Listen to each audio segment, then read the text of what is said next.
Ketika saya menjalani masa studi di pondok pesantren, yang mana pondok pesantren tersebut adalah pondok yang mewajibkan seluruh santri-santrinya menggunakan dua bahasa, yaitu bahasa Arab dan juga bahasa Inggris.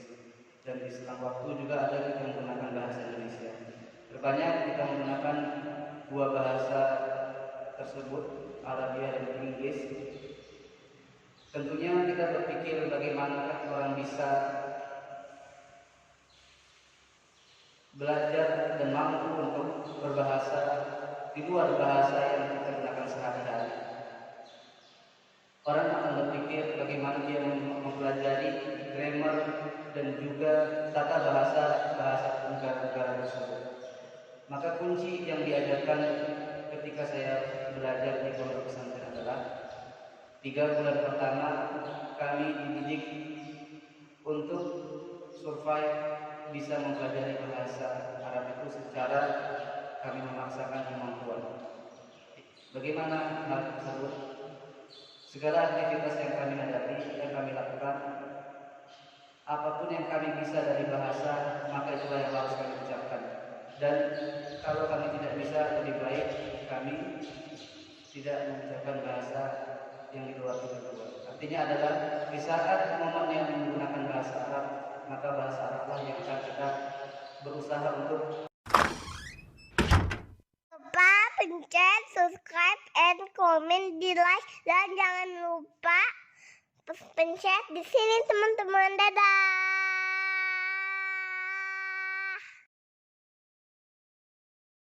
Mampu mengucapkannya. Dan yang terpenting ternyata adalah dari seluruh bahasa-bahasa negara manapun, yang terpenting yang harus kita kuasai, yang utama adalah kosakata dari bahasa-bahasa tersebut. Bagaimana kita ingin menyampaikan sesuatu, ingin mengungkapkan sesuatu, namun kita tidak menghafal kosakata dari bahasa-bahasa tersebut. Ketika kita ingin pergi ke pasar, kita hanya menghafal grammarnya saja, tetapi kita tidak menghafal yang namanya kalimat atau kata yang penting dalam penyampaian kita tersebut.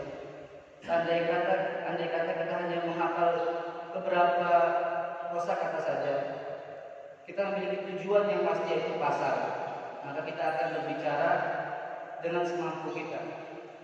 Anak, mungkin kita menambahkan dalam bahasa isyarat, anak asuk, karena bahasa Arabnya pasar adalah asuk. Mungkin itu akan memudahkan kita dalam memahami apa yang orang ucapkan, apa yang orang sampaikan kepada kita. Begitu juga dengan hal-hal yang lainnya. Segala apa-apa yang ingin kita sampaikan kepada orang lain dan apa yang ingin kita berbicara, maka yang terpenting, yang utama adalah kosakata yang harus kita kuasai. Sebanyak-banyaknya kita menguasai kosakata, maka insya Allah akan dimudahkan di dalam berbahasa. Begitu pula dengan bahasa-bahasa yang lainnya. Dalam berbahasa Inggris, mungkin banyak orang yang kesusahan sekali dalam mempelajari grammarnya, sehingga mereka terfokus hanya pada grammar, tapi mereka meninggalkan yang namanya kalimat-kalimatnya, mufradat-mufradatnya, kosakata-kosakata yang ada di dalamnya. Maka kosakata inilah yang menjadi modal utama kita dalam berbahasa. Kemudian juga sedikit pengalaman yang saya dapatkan dari salah satu syekh yang pernah saya dampingi, yaitu Syekh Faris. Ketika saya menanyakan bagaimanakah kita untuk mudah dalam belajar Al-Quran, karena banyak dari kita yang masih terbata-bata dalam membaca Al-Quran, yang masih kesulitan dalam membaca Al-Quran. Syekh juga menambahkan bahwasannya modal utama kita dalam membaca Al-Quran adalah minimal memiliki satu dasar fondasi hafalan yang benar. Ini adalah modal utama agar kita mudah dalam mempelajari dan membaca Al-Quran. Apakah yang dimaksud dengan fondasi utama tersebut? Manusia cenderung lebih mudah menghafal daripada mempelajari bahasa Al-Quran tersebut. Padahal Allah Subhanahu wa taala juga telah menerangkan dalam firman-Nya, "Wa laqad yassarna lidzikri fahal min mudzakir." Sesungguhnya Al-Quran itu sangat mudah untuk dipelajari dan dihafalkan. Maka kata Syekh tersebut adalah minimal di setiap kita memiliki satu bacaan, satu surah yang itu benar-benar telah kita dalami, benar-benar kita telah hafal dengan baik, dan juga tajwid-tajwidnya kita hafal dengan benar. Misalkan kita memiliki fondasi pada surah Al-Duha atau An-Nas, maka kita gunakan fondasi tersebut dalam bacaan-bacaan yang lainnya. Atau fondasi yang paling mendasar yaitu dalam surah Al-Fatihah kita. Jangan sampai umur kita yang terus bertambah, tetapi kemampuan kita dalam membaca tidak bertambah-tambah.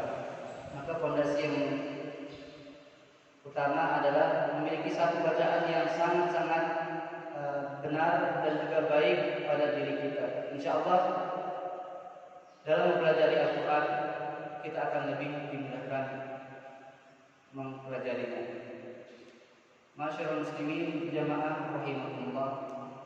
Yang kemudian poin yang ingin saya sampaikan pada subuh hari ini adalah tentang doa.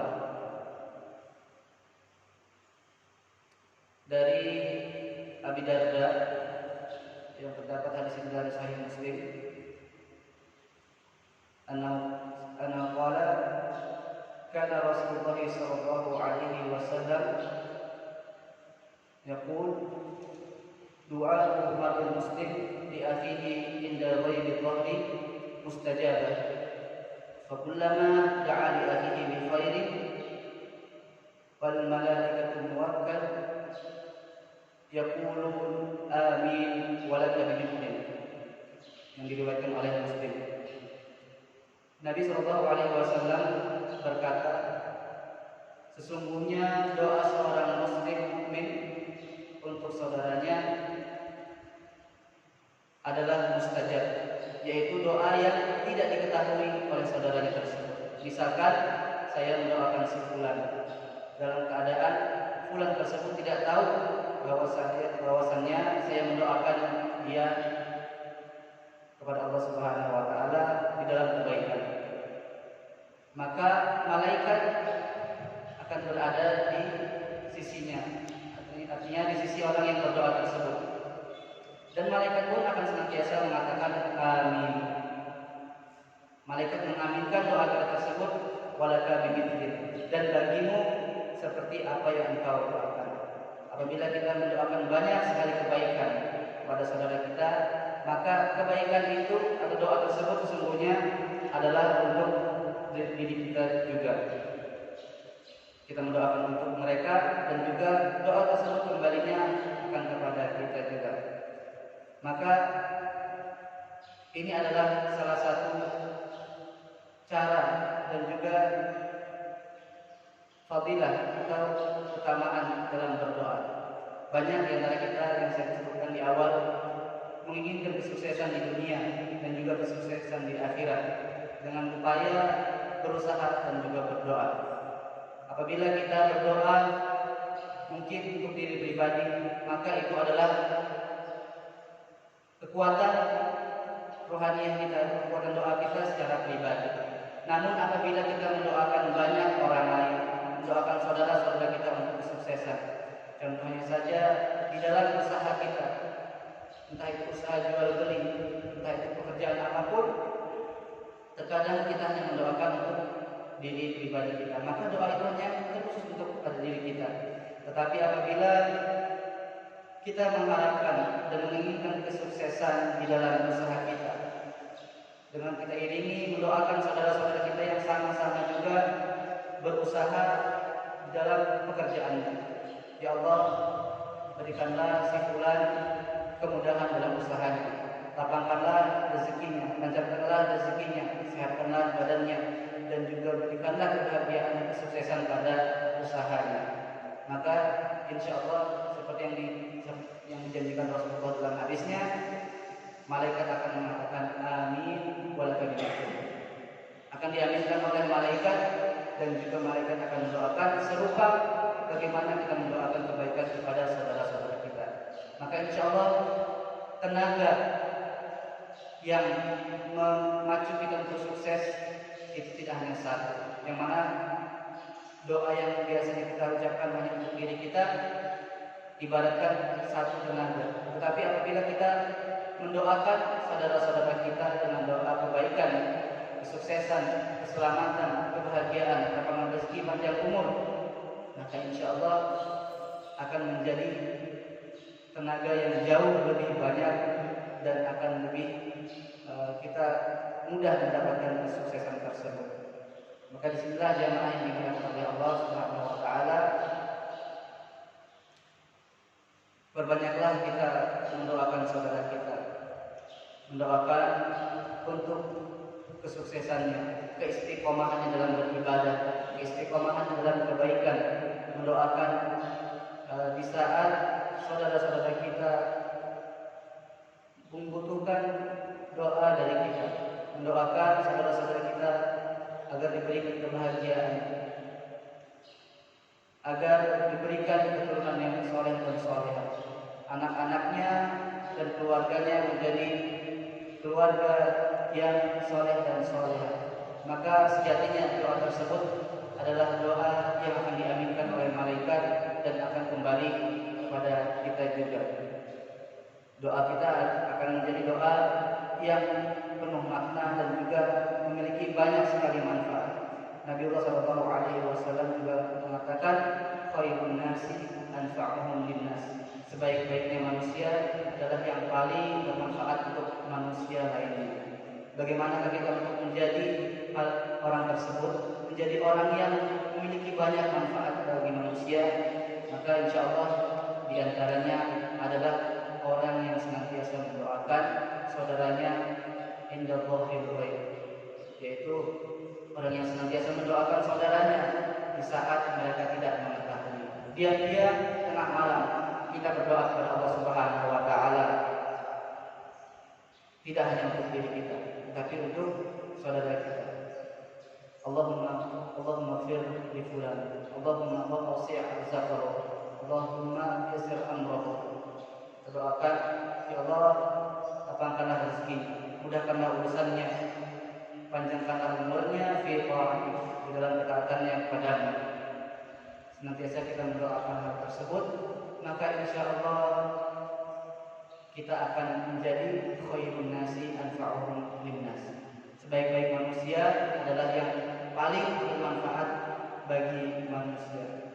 Kita semua menginginkan menjadi manusia yang ideal. Kalau kita tidak mampu untuk menjadi yang ideal, maka setidaknya kita mampu untuk mendekati yang namanya keidealisme tersebut.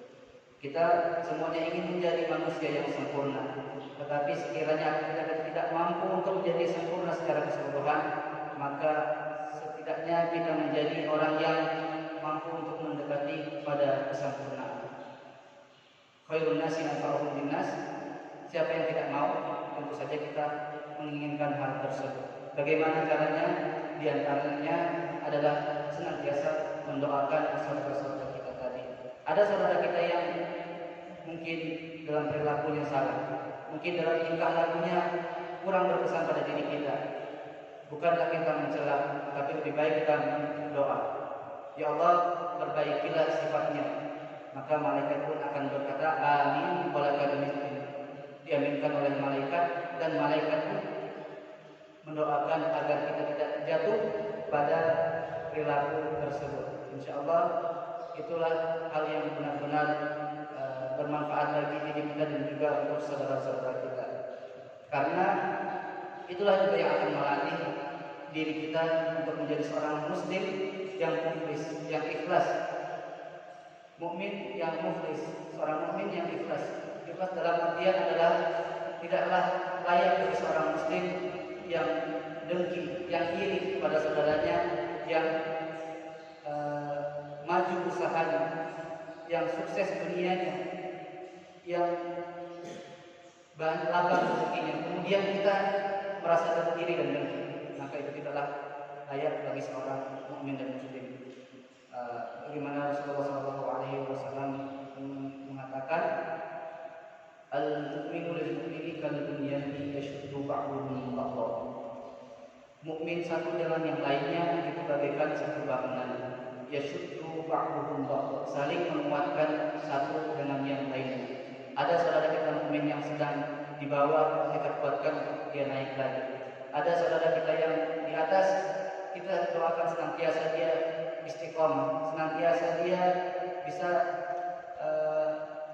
menjalani dengan baik keadaannya, dan senantiasa pula kita mendoakan seluruh saudara-saudara kita selalu dalam kebaikan dari Allah Subhanahu wa taala.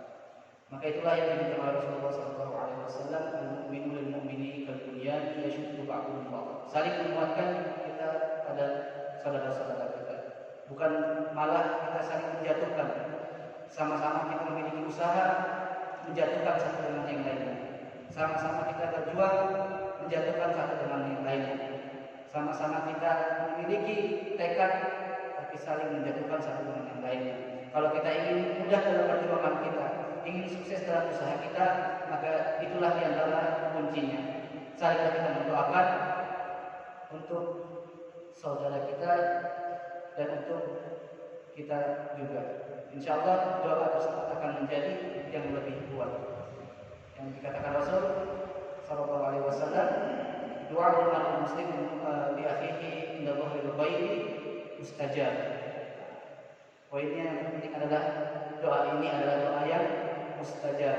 Maka banyak-banyaklah kalau kita ingin sukses di dunia kita dan di akhirat kita, banyak-banyaklah juga kita mendoakan saudara-saudara kita muslim.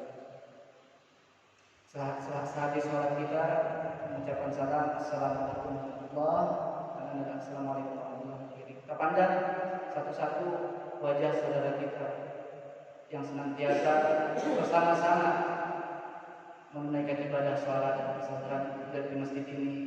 Pandangi setiap sehabis sholat wajah-wajah mereka. Merekalah yang marilah kita senantiasa mendoakan mereka dalam kebaikan, dalam kesuksesan dunia dan juga kesuksesan akhirat. Maka semakin banyak orang yang kita doakan, semakin banyak pula power untuk kita menuju kesuksesan. Maka jamaah yang dimuliakan oleh Allah, marilah kita akhiri kultum pada subuh hari ini. Dan sebelumnya saya mohon maaf apabila ada kesalahan dalam penyampaian, dalam kata dan juga sifat dan perilaku saya. Saya mohon maaf. Marilah kita senantiasa bersama-sama berdoa kepada Allah Subhanahu wa taala. Allahumma ya Allah, berikanlah kami kesuksesan di dunia dan di akhirat. Ya Allah ya Rabbal alamin, mudahkanlah segala urusan kami dan saudara-saudara kami. Ya Allah ya Arhamar Rahimin, panjangkanlah umur saudara-saudara kami dalam ketaatan kepada-Mu ya Allah ya Rabbal alamin. Ya Allah ya Arhamar Rahimin, sembuhkanlah penyakit-penyakit saudara-saudara kami dan sembuhkanlah penyakit-penyakit kami. Ya Allah ya Arhamar Rahimin, berikanlah kami senantiasa petunjuk-Mu agar kami tidak tersesat di jalan-Mu. Ya Allah ya Rabbal alamin, mudahkanlah segala urusan dunia dan akhirat kami. Istiqomahkanlah kami di dalam berislam, istiqomahkanlah kami di dalam kebaikan, istiqomahkanlah kami dalam kesolehan dan ketaatan kami kepada-Mu ya Allah ya Rahman ya Rahim. Ya Allah ya Arhamar Rahimin, mudahkanlah segala urusan saudara-saudara kami, lapangkanlah rezeki mereka, panjangkanlah umur mereka, sehatkan jasad mereka, dan berikanlah kesuksesan kepada mereka dan juga kepada kami di dunia dan di akhirat. Amin ya rabbal alamin.